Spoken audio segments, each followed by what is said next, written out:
మరి బాకీ అంత ఉంది, నేనేం చేయలేను.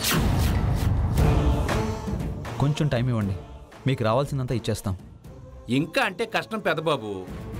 లెక్కలు చూసుకుని నోటు మూసేసే టైం వచ్చేసింది. నాకు రావాల్సింది నాకు ఇచ్చేస్తే మీ పత్రాలు మీకు ఇచ్చేస్తాను.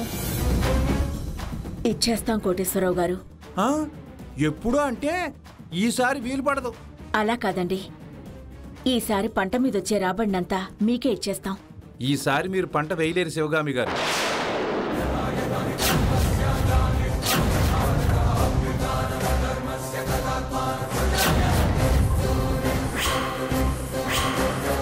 వేయలేరు, నేను చెప్తున్నాను కదా. చాలా ఇబ్బందులున్నాయి. ఏమి ఇబ్బందులున్నాయి? ఉన్నాయి పెద్దబాబు, ఉంటాయి. పంట అన్నాక పురుగులు, ఇల్లన్నాక గొడవలు రాకుండా ఉంటాయా? అవి ఉంటాయి. అనుకున్నాయి కాకుండా చేస్తాయి.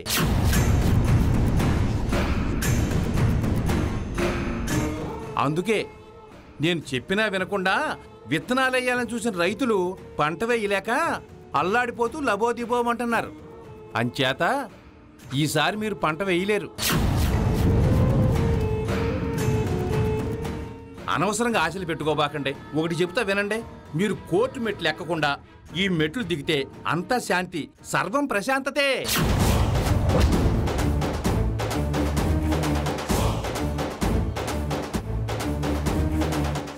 లేదంటే నేను మళ్ళీ వస్తా శివగామి. కానీ ఈసారి వెళ్ళేది నేను మాత్రం కాదు, అర్థమయ్యే ఉంటుంది. ఎందుకు అర్థం కాదు? పెద్దింటి పెద్దమ్మ గారు కదా, అవుతుంది. వస్తానమ్మా శివగామి. అవతల నాకు సలహాలు ఇచ్చే లాయరు నా కోసం ఎదురు చూస్తూ ఉంటాడు.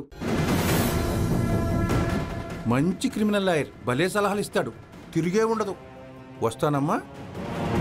రేయ్ అయ్యా, బండి తీరా. అలాగయ్యా.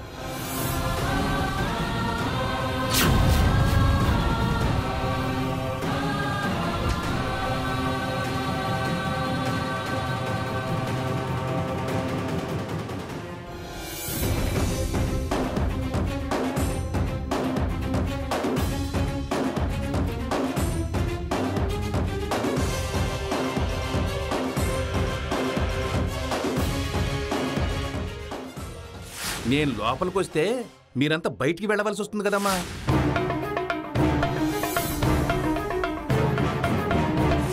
విత్తనాలు వేయాలని చూసిన రైతులు పంట వేయలేక అల్లాడిపోతూ లబోదిబోమంటున్నారు. కానీ ఈసారి వెళ్ళేది నేను మాత్రం కాదు, అర్థమయ్యే ఉంటుంది.